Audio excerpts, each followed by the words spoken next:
Hello friends, एक बार फिर आपका हमारे mobile app Gautam Sinha sir most welcome है। तो फ्रेंड्स, इससे पहले हम कर चुके हैं जैसनोव लेमा के रिफाइनमेंट थ्योरम, और आज हम करेंगे जॉर्डन ऑल्डर थ्योरम के बारे में डिस्कस। सोलेबल ग्रुप क्या होता है, उसके ऊपर इंपॉर्टेंट रिजल्ट्स को हम डिस्कस करने जा रहे हैं हमारी आज की क्लास में। तो सबसे पहले बात आती है हमारे पास जो जॉर्डन ऑल्डर थ्योरम, जो एग्जाम के पॉइंट ऑफ व्यू से बहुत ही ज़्यादा इंपॉर्टेंट थ्योरम है, वो क्या होती है, स्टेटमेंट के बारे में बात करते हैं हम। सबसे पहले हमारे पास क्या है, जॉर्डन ऑल्डर थ्योरम क्या होती है हमारे पास। इस थ्योरम में हम इसकी रिफाइनमेंट जो हमने लास्ट टाइम की थी कि दो फाइन नॉर्मल सीरीज क्या होती है, उनकी आइसोमॉर्फिक रिफाइनमेंट होती है, उसका यूज़ करेंगे हम। जॉर्डन ऑल्डर थ्योरम क्या कहती है हमारे पास, स्टेटमेंट क्या है इसकी, जी ग्रुप है, let G be any group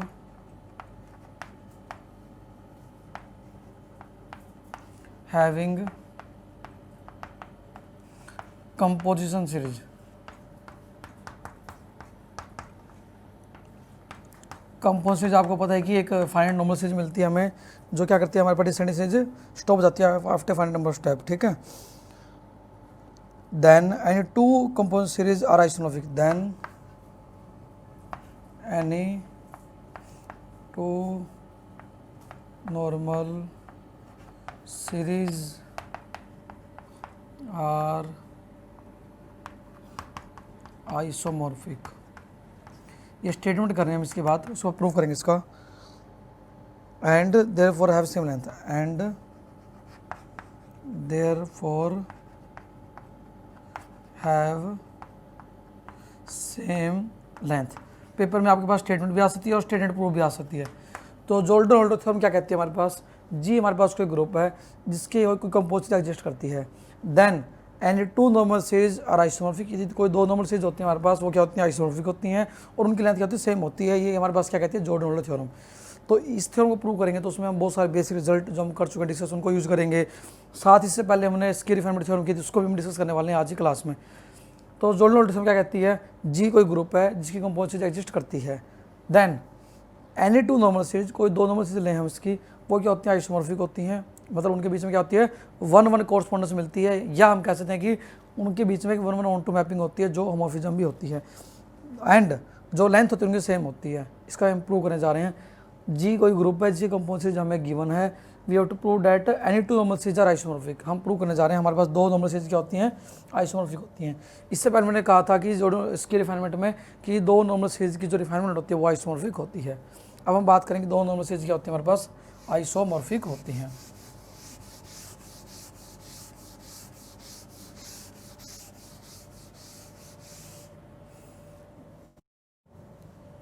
तो कैसे करते हैं, देखो स्टार्ट हम। तो प्रूफ स्टार्ट करने से पहले बिल्कुल बेसिक रिजल्ट जो हम डिस्कस कर चुके हैं पहले, जी कोई ग्रुप हो तो उसकी कंपाउंड सीरीज करे एग्जिस्ट, तो क्या होता है रिजल्ट हमारे पास। हमने क्या मानना है, हमने मान लिया जी कोई ग्रुप है, let G be any group. ये प्रूफ स्टार्ट कर रहे हैं हम। जी हमारे पास ग्रुप है हैविंग कंपोजिशन सीरीज, जी क्या मिलती है, कंपोजिशन सीरीज एग्जिस्ट करती है। तो क्या होगा हमारे पास रिजल्ट, देन एक सीरीज मिलेगी G equal to G node containing G1 containing G2 and so on G M equal to identity. हमारे पास क्या मिलेगी, नॉर्मल सीरीज मिलेगी हमारे पास, या हम कहीं कंपाउंड सीरीज मिलेगी, ठीक है। सच डेट GI+1 नॉर्मल होगा GI के अंदर, एंड GI/GI+1 क्या होगा, सिंपल होगा। ये हमारे पास रिजल्ट है। ये क्या लगा हमने, डेफिनेशन ऑफ कंपाउंड सीरीज। यदि जी कोई ग्रुप है जिसकी कंपाउंड सीरीज एग्जिस्ट करती है, देन एक सीरीज मिलेगी हमें, नॉर्मल सीरीज मिलेगी कि GI+1 नॉर्मल होगा GI के अंदर, और GI/GI+1 क्या होगा, सिंपल होगा। फैक्टर ग्रुप क्या होते हैं हमारे पास, सिंपल होते हैं। नेक्स्ट वी हैव, हम क्या करें, इसकी रिफाइनमेंट बनाते हैं, पहले रिफाइन करते हैं। रिफाइन में क्या करेंगे हम, मान लो एक GI एलिमेंट है और एक है GI+1, एक GI का एलिमेंट है, एक GI+1 एलिमेंट है, इनके बीच हमने H1H2 डाल दिए, H1H2 हमने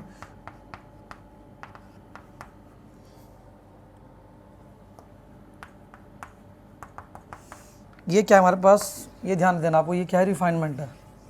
ये क्या रिफाइनमेंट है, कैसे देखो, हमने कहा कि G1 G2 एक हमने डिसेंडेंट सीरीज ले ली, ये क्या थी, जी की कंपोजिट सीरीज थी, क्योंकि जी का दे रखा हमें कि कंपोजिशन सीरीज एग्जिस्ट करती है। उसके बाद हमने कहा कि यदि कंपोजिट सीरीज दो प्रॉपर्टी सेटिस्फाई करेगी, ये वाली और ये वाली। उसके बाद हमने कहा कि हमें रिफाइन करना है सीरीज को, मतलब कि कुछ एक्स्ट्रा एलिमेंट डालने हैं दो एलिमेंट के बीच में। हमने कहा Gi कोई भी एक एलिमेंट है, G2 या G3, इन दोनों बीच में हमने R एलिमेंट डाल दिए, H1 H2 H3 HR डाल दिए हमने, Gi और Gi प्लस के बीच में एलिमेंट डाल दिए हमने। यदि Gi और Gi प्लस के बीच में HR एलिमेंट डाल दिए हमने, तो क्या होगा हमारे पास, जो H1 होगा नॉर्मल होगा Gi के अंदर, जो H1 होगा that will be normal in Gi, क्योंकि ये क्या है हमारे पास नॉर्मल सीरीज तो रही है, ठीक है। यदि H1 नॉर्मल Gi में है और Gi प्लस 1 नॉर्मल है Gi में, कहाँ से है ये, यहाँ से प्रॉपर्टी ऑफ कंपोजिट सीरीज से हमारे पास Gi प्लस नॉर्मल है Gi के अंदर, ठीक है। देन और Gi प्लस 1 कंटेन किस में होगा, H1 में कंटेन होगा, Gi प्लस 1 किस में कंटेन होगा, H1 में कंटेन होगा, Gi plus 1 must contain in H1, ठीक है जी। देन क्या होगा हमारे पास, जो H1 होगा वो नॉर्मल हो जाएगा Gi के अंदर, H1 हो जाएगा नॉर्मल हो जाएगा Gi के अंदर। क्यों हो जाएगा, देखो हमने कहा कि H1 नॉर्मल है Gi के अंदर, क्यों है, क्योंकि H1 नॉर्मल Gi में होता ही है, क्योंकि ये नॉर्मल सीरीज होती है। उसके बाद Gi प्लस नॉर्मल Gi में हमारे पास डेफिनेशन कंपोजिट सीरीज से आ गया। उसके बाद Gi प्लस 1 कंटेन होता है H1 में, क्यों होता है, क्योंकि डिसेंडिंग सीरीज है, Gi प्लस 1 तो कंटेन होगा ही होगा H1 में, ठीक है। तो H1 हमारे पास क्या हो जाएगा, नॉर्मल हो जाएगा Gi के अंदर, H1 नॉर्मल हो जाएगा Gi के अंदर, ठीक है। यदि H1 नॉर्मल Gi के अंदर है तो क्या करेंगे, हम रिजल्ट लगाएंगे यदि हम बेसिक, तो H1 इसको मैं ऊपर लिख देता हूँ एक बार, हम करें जॉर्डन थ्योरम का प्रूफ।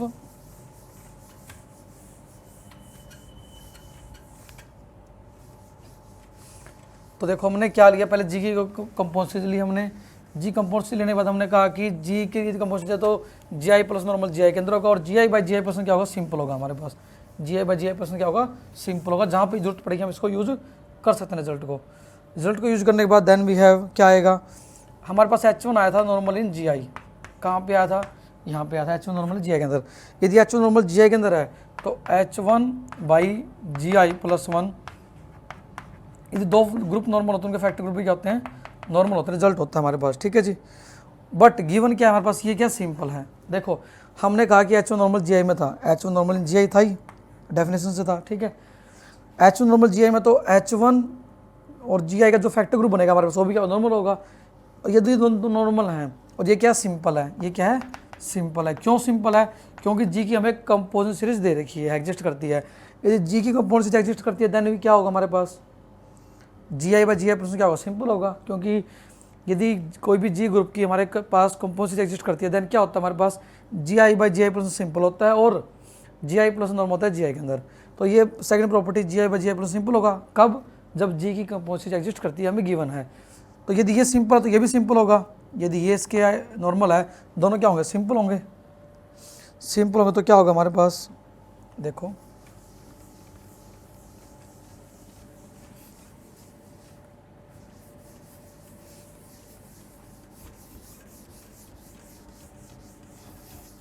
यदि हमारे पास ये सिंपल होता है, क्या होता है हमारे पास रिजल्ट,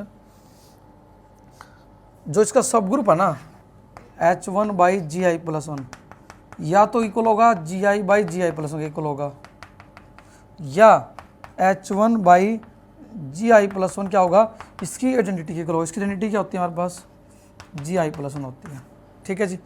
हमने कहा कि यदि ये सिंपल है और जिसके नॉर्मल है, तो यदि ये सिंपल होता है तो किसके इक्वल होगा, या तो इसके इक्वल होगा या इसकी आइडेंटिटी के इक्वल होगा, ठीक है जी। तो इसके इक्वल तो कंप्लीट लिख दिया हमने। इसकी आइडेंटिटी क्या होती है हमारे पास, इसकी आइडेंटिटी क्या होती है, Gi प्लस 1 होती है। यहाँ से क्या है हमारे पास, H1 इक्वल टू Gi आ गया। यदि दो फैक्टर ग्रुप इक्वल हैं, इसका मतलब क्या है, दोनों ग्रुप भी इक्वल हैं। और यहाँ पे क्या आएगा, H1 upon Gi plus 1 equal to Gi plus 1 आ गया, तो H1 क्या हो गया, Gi प्लस 1 के इक्वल हो गया। यहाँ पे होता है इधर होता है, यहाँ पे इधर या तो ये होगा या ये होगा, ठीक है जी, इनमें से एक होगा। या तो H1 हमारे पास क्या होगा, Gi के इक्वल होगा, या जो H1 है वो Gi प्लस 1 इक्वल होगा।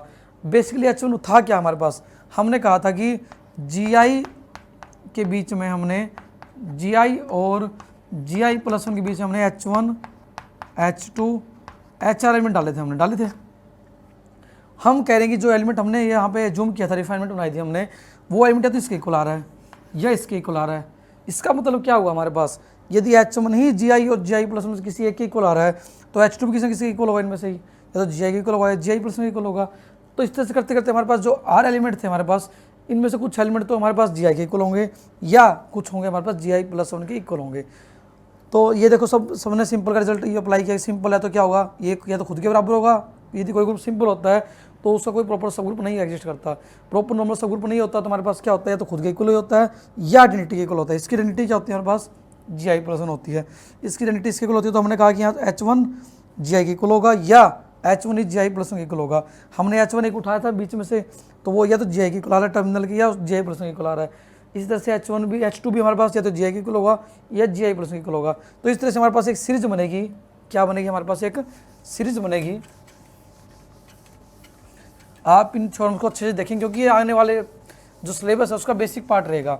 जैसे हम कंपाउंड सीरीज कर लेंगे कंप्लीट, उसको सोल्यूबल करेंगे, सोल्यूबल में हम क्या करेंगे, जो रिजल्ट हमने अभी पढ़े हैं इनका यूज करेंगे हम आने वाली क्लास में। तो हमने अभी देखो क्या कहा कि एच वन या तो जी आई के इक्वल है या जी आई प्लस वन के इक्वल है। तो इस तरह से हमारे पास क्या होगा, यदि एच वन जी आई के इक्वल है या जी आई प्लस वन के इक्वल है तो कंटिन्यू करेंगे इस तरह से। हमारे पास क्या होगा, जो जी आई होगा वो मान लो एच वन एच टू करते करते हमारे पास क्या होगा, एच टी के इक्वल मान लो, ठीक है। और जी आई प्लस वन मान लो उसके बाद वाला एलिमेंट है जो एच टी प्लस वन से लेके एच आर एलिमेंट किस में आएंगे हमारे पास, जी आई प्लस वन के इक्वल होंगे। कैसे होंगे देखो, हम क्या कह रहे हैं, देखो हमने कहा था कि जो जी आई और जी आई प्लस में बीच हमने एलिमेंट डाले थे, रिफाइनमेंट बनाई थी हमने कंपाउंड सीरीज की। उसके बाद हमने क्या कहा था, रिफाइनमेंट बनाने के बाद हमने कहा कि जो एच वन एलिमेंट था वो तो जी आई के इक्वल होगा या जी आई प्लस वन के इक्वल होगा। तो हमने H one H two H R element डाले थे जी आई और जी आई प्लस वन के मिडिल में। तो हमने कहा कि जो H one H two H T है वो तो जी आई के इक्वल मान लेते हैं हम, टी एक इंडेक्स है, मान लो 100 तक के नंबर थे हमारे पास, 100 एलिमेंट डाले, पहले 50 तो हमारे पास जी आई के इक्वल है, नेक्स्ट 50 हमारे पास किसके इक्वल है, जी आई प्लस वन के इक्वल है। तो हमने कहा कि हमने एक सेट बना लिया कि एच वन एच टू क्या है, जी आई के इक्वल है, और जो जी आई प्लस बाकी सारे किसके इक्वल है, जी आई प्लस के इक्वल है। इसका मतलब क्या हुआ, जो रिफाइनमेंट बनाई थी हमने पहले सीरीज के लिए थी हमने G equal to G node containing G one and so on G M equal to identity, पहले तो ये बनाई थी हमने। फिर हमने कहा कि जी आई के बीच में हमने एच टू ये करते करते एच आर में डाले थे हमने, जी आई प्लस के बीच में डाले थे हमने। डालने के बाद हम कह रहे हैं कि ये जो दूसरी सीरीज बनाई थी हमने पहले तो एक सीरीज दी हुई थी जी की कंपाउंड सीरीज, हमने दूसरी कहा कि ये क्या हमारे पास रिफाइनमेंट है इसकी, क्योंकि हमने क्या किया, दो एलिमेंट के बीच में बहुत सारे एलिमेंट डाल दिए, रिफाइनमेंट होगी। रिफाइनमेंट में हमने देखा कि जो H one H two H three हैं एच आर हैं या तो जी आई की इक्वल आने जी आई प्लस के इक्वल आने, मतलब कोई रिफाइनमेंट नहीं हो रही हमारे पास, या हम कह सकते हैं कि रिफाइनमेंट में कोई भी नया एलिमेंट नहीं हो रहा हमारे पास ऐड, क्योंकि जो H one H two H three H R हैं या तो जी आई के इक्वल आ रहे हैं टर्मिनल के या जी आई प्लस के इक्वल आ रहे हैं। इसका मतलब क्या हुआ, there is no new term in refinement, there is no new term in refinement of first compound series, ठीक है। यदि रिफाइनमेंट कोई भी नया एलिमेंट नहीं होता है हमारे पास, क्या होगा हमारे पास, यदि हम रिपीटेड टर्म, मतलब क्या रिपीटेड टर्म आ रही है हमारे पास, रिपीटेड टर्म आ रही है जो हमने डाली थी, तो इसका मतलब क्या हो गया हमारे पास, इसका मतलब क्या होगा हमारे पास, यदि हम रिपीटेड टर्म को रिमूव कर दें, इफ़ वी ओमिट या रिमूव कर दें दी रिपीटेड टर्म, यदि हम रिपीटेड टर्म को क्या कर दें, रिमूव कर दें या ओमिट कर दें हम, then we will get the original series, then we will get the original series, हमें क्या मिलेगी, ओरिजिनल सीरीज मिलेगी। ओरिजिनल सीरीज का मतलब क्या मिलेगी, हमें यही सीरीज दोबारा मिलेगी, क्या मिलेगी, ओरिजिनल सीरीज मिलेगी।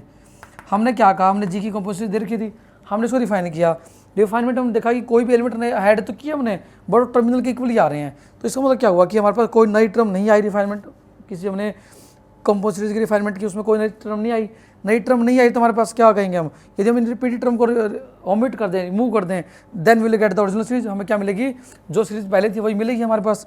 यदि ऐसा होता है तो इसका मतलब हमने पहले क्या पढ़ा था हमारे पास, ये तो हमने पढ़ लिया। देखो इसके बाद क्या करते हैं, बात करते हैं हमने कहा कि हमारे पास जो रिफाइनमेंट उसमें कोई नई टर्म नहीं आ रही, यदि रिफाइनमेंट में कोई नई टर्म नहीं आ रही हमारे पास, इसका मतलब क्या हुआ, हम किसी भी कंपाउंड सीरीज को रिफाइन नहीं कर सकते। इसका मतलब क्या हुआ, हमारे पास जो रिफाइनमेंट होती है किसी भी कंपाउंड सीरीज की वो क्या होती है, खुद की इक्वल ही होती है, हमने ये भी प्रूव कर दिया, ठीक है जी। तो कैसे करेंगे, देखो हम नेक्स्ट हम ये भी कह सकते हैं कि रिफाइनमेंट कंपाउंड सीरीज क्या होती है, इसमें टू गिव कंपाउंड सीरीज होती है। इसका मतलब यदि हम जी की कंपाउंड सीरीज लें, G equal to G node containing G one G2 and so on. हमारे पास यदि करें हम GM इक्वल टू आइडेंटिटी, और यदि हम दूसरे लें G की ले लें, मान लो equal to H naught H1, ये मान लेते हैं हम, क्या लेते हैं, लेंथ N की लेते हैं। दो हमने क्या ले ली, दो कंपोजिशन ले ली हमने G की, BNE two composition series of G, क्या है, दो कंपोजिशन सीरीज है G की, कंपोजिशन सीरीज है G की। यदि G की दोनों कंपोजिशन सीरीज होती है हमारे पास, तो क्या होता है हमारे पास, इसकी लेंथ M है, इसकी N है, ठीक है, एक की लेंथ M है, एक की N है, ठीक है। तो क्या कहेगी, by square refinement theorem, square refinement क्या कहेगी हमारे पास, जो लास्ट टाइम हमने की थी, स्क्वायर रिफाइनमेंट कहेगी हमारे पास। स्क्वायर रिफाइनमेंट थ्योरम क्या कहती है हमारे पास, any two composition series have isomorphic refinement, two normal series always have isomorphic refinement, isomorphic refinement हमने ये पढ़ चुके हैं हम बात, ठीक है। तो हमारे पास अभी हमने कहा कि किसी भी कंपोजिशन को हम रिफाइन नहीं कर सकते। ये कहती है कि दो कंपोजिशन लेते हैं तो क्या होती है हमारे पास, उनकी आइसोमॉर्फिक रिफाइनमेंट होती है। हमने यहाँ पढ़ा कि किसी भी कंपोजिशन रिफाइनमेंट क्या होती है, खुद के इक्वल होती है। इसका मतलब क्या हुआ हमारे पास, इसका मतलब हम कह सकते हैं कि जो रिफाइनमेंट होती है कंपोजिशन की, आइसोमॉर्फिक होती है किसी कंपोजिशन सीरीज के, ये हम कह सकते हैं कि दो कंपोजिशन सीरीज क्या होती है हमारे पास, आइसोमॉर्फिक होती है। इसका मतलब क्या हुआ, हमारे पास जो दोनों जो अलग अलग लेंथ की सीरीज थी हमारे पास, ये दोनों क्या आइसोमॉर्फिक भी हैं और दोनों की लेंथ क्या इक्वल है, दोनों की लेंथ भी क्या है, इक्वल है, लेंथ आर इक्वल। किसकी, हमारे पास दोनों कंपोजिशन सीरीज की लेंथ भी इक्वल होगी, M और N भी इक्वल होंगे हमारे पास, साथ में क्या होगा हमारे पास, दोनों आइसोमॉर्फिक भी होंगी। तो हमने यही प्रूव किया, यदि G की हमारे पास कोई भी कंपोजिशन सीरीज एग्जिस्ट करती है, then any two normal series are also equal to isomorphic and they have same length. हमने ये प्रूव किया। तो ये थी हमारे पास जॉर्डन थ्योरम। आप इसको देखें एक बार अच्छे से। इसके बाद बात करते हैं एक नया टॉपिक जो हमारा है, वो सोलेबल ग्रुप क्या होता है। अब हम करेंगे सोलेबल ग्रुप के बारे में डिस्कस, और सोलेबल ग्रुप की 3-4 थ्योरम बहुत ही important examination point of view से हम एक एक करके सभी को डिस्कस करने वाले हैं हमारी क्लास में। कुछ एक थ्योरम आज करेंगे, हम नेक्स्ट क्लास में करेंगे 2-3 थ्योरम हम करने वाले हैं सोलेबल ग्रुप के बारे में। तो सबसे पहले बात आती है हमारे पास सोलेबल ग्रुप होता क्या है, जिसको हम स्टडी करने जानेंगे। सोलेबल ग्रुप पढ़ेंगे हम, व्हाट इज सोलेबल ग्रुप, क्या होता है। कुछ सोलेबल ग्रुप है जो हमारे पास कंपोजिशन सीरीज से मिलता जुलता टॉपिक है। तो उसमें क्या चेंज है हमारे पास, अभी करते हैं स्टेटमेंट, हम उसके एक थ्योरम भी करेंगे और आपको बहुत ही मजा आने वाला है। यदि आपने कंपोजिशन सीरीज के टॉपिक को अच्छे से कर लिया, आपको सोलेबल ग्रुप में बिल्कुल भी दिक्कत नहीं आने वाली। और यदि आप इनको अच्छे से लिख के देखोगे, प्रैक्टिस करोगे, then you will feel it is very easy. आसान कब है, जब इनको लिख के देखोगे आप।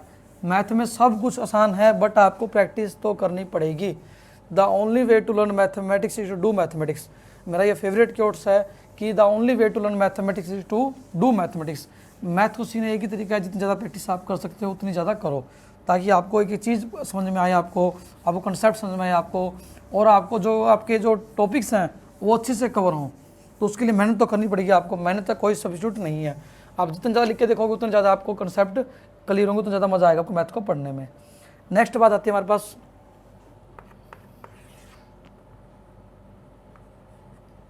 क्या होता है, सोल्वेबल ग्रुप क्या होता है।